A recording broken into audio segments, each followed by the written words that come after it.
There's something you've been saying your entire life without knowing that every time you do, you're not just speaking, you're shaping reality. Two words, so simple, so common, we don't question them. We use them to describe how we feel, what we think, who we are. But buried beneath their simplicity is one of the most powerful spiritual technologies you'll ever encounter. I am. Think about how often those words come out of your mouth. I am tired. I am broke. I am not good at this. I am just trying. Survive. Or maybe I am strong. I am healing. I am ready. Most people think these are just statements, harmless descriptions of what's going on, but they're not.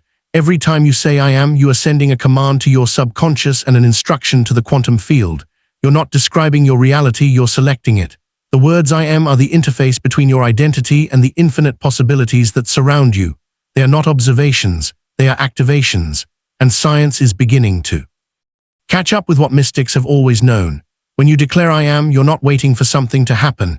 You are stepping into a frequency, and that frequency becomes your life. The question is, are you using this power consciously or unconsciously? Let's ground this in something real. You've probably heard of the placebo effect. When someone takes a sugar pill, but because they believe it's medicine, their body begins to heal. What's really happening there? It's more than belief. It's identity. The person isn't just thinking, I hope this works. Something deeper inside them starts to say, I am healing.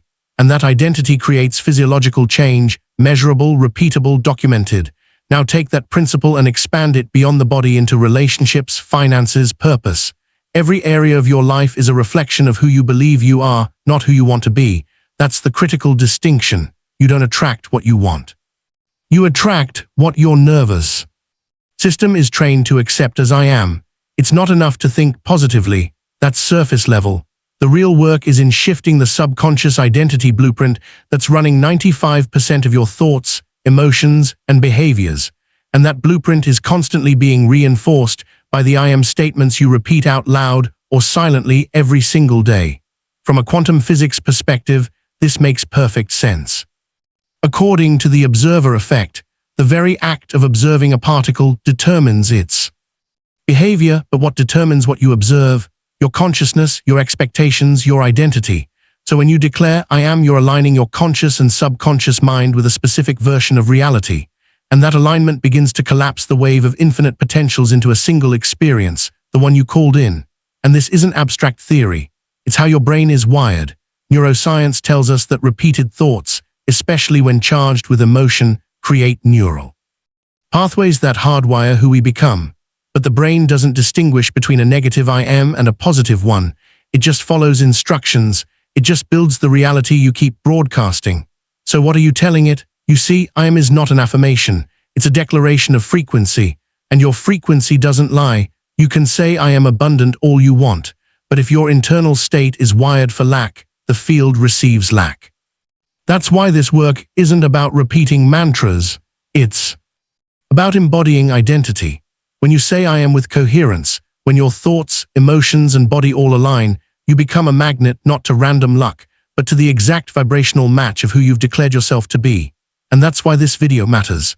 Because if you keep saying I am unconsciously based on past pain, limitation, or programming, you'll keep collapsing versions of reality that don't serve you. But if you wake up, if you start choosing your I am with awareness and energy, everything changes. In the next chapter, we'll go deeper into how the quantum field responds to identity, how the I am frequency actually works on a subatomic level, and why saying the right thing isn't enough unless you become the version of you that feels it, lives it, embodies it. But for now, just pause, take a breath, and ask yourself, what have I been telling the universe I am? Because that answer is the life you're living. To understand why I am is so powerful, we need to step into a realm where science and spirit finally meet, the quantum level. It's here in the invisible field of possibility that your identity isn't just psychological, it's vibrational. And the truth is, you've been collapsing reality with your consciousness all along. You just weren't doing it intentionally. Let's start with a foundational concept in quantum physics, the observer effect. This principle states that the mere act of observation affects the outcome of an event at the quantum scale. Electrons, for example, exist in a cloud of probabilities. They're waves of potential until they are observed. The moment we look, measure, or focus our attention, that wave collapses into a particle, a definitive location, a reality. In other words, observation creates the conditions for manifestation. Now apply that to your life, your attention, your focus, your expectations. These aren't passive mental activities. They are acts of quantum observation. And nothing reveals what you're focused on more than the words I am. Because when you say I am, you're not just observing, you're identifying. You're locking in a version of self and the field responds accordingly. You're not just the observer, you're the selector. And this is where most people miss the mark. They try to manifest by focusing on things they want. Money, love, healing. But wanting isn't observing. Wishing isn't declaring. The field doesn't respond to what you hope for. It responds to who you are. And who you are is broadcasted every time you say or feel I am. This is the difference between passive intention and active coherence. You can say I am abundant 100 times, but if your internal state is still wired for scarcity, the wave doesn't collapse into abundance. The frequency isn't matched. The field doesn't misunderstand you. It reflects you. That's why Dr. Joe Dispenza teaches that your personality creates your personal reality. Your thoughts, emotions, and behaviors form an electromagnetic signature that communicates directly with the quantum field, and your identity, your I am, sits at the center of that signal. Think of it like tuning a radio. The station you hear depends on the frequency you set. You don't receive 104.7 FM if you're tuned to 87.3. It's not personal, it's just physics.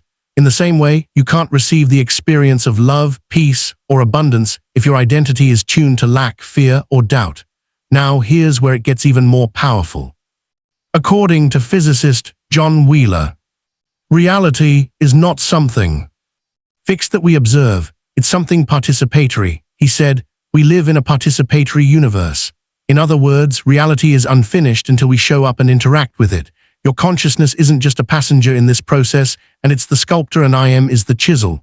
When you say I am healthy and you feel it in your body, when your cells align with that statement, when your energy matches the signal of wellness, you're not asking the universe for health. You're collapsing into the version of you that already exists in perfect health. The field doesn't need convincing, it needs coherence. That's the secret no one told you.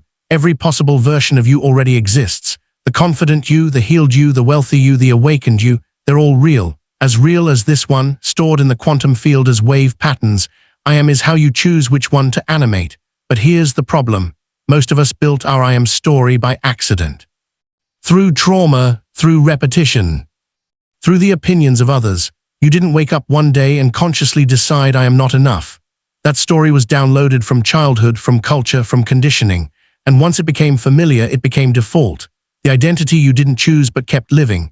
It's time to interrupt that loop, because now you know identity is not fixed. It's fluid, quantum. You are not your past. You are not your patterns. You are the observer, the field, the frequency, and you can reselect at any moment. Neville Goddard said it best: claim it, feel it, and it will be yours. He wasn't talking about wishful thinking. He was pointing to the mechanism of quantum embodiment. When you claim I am and align emotionally, neurologically, and energetically with that version of you, the field must comply, not because it's magical, but because it's law. So here's what this means for your life. Your next breakthrough, your next reality shift won't come from effort alone. It will come from embodiment, not from saying I am like a robot, but from becoming it.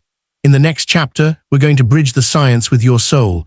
We'll explore how spiritual teachings from Neville Goddard, Florence Scovel Shinn, and ancient scriptures all point to the same truth. You are the I am, and the moment you claim it with coherence, you step into a new script, one that was waiting for you all along. Until then, ask yourself this. If every I am is a command to the universe, what identity have I been instructing reality to repeat? There's a moment in every awakening journey when you realize your outer world was never the source of your pain. It was just the mirror. It's not punishing you. It's reflecting you, not what you say you want, but who you believe you are. And this is the spiritual key to the I am frequency that most people miss. You don't get what you ask for. You get what you embody. If the universe is a mirror, then I am is the fingerprint you leave on the glass. It's the identity signal that tells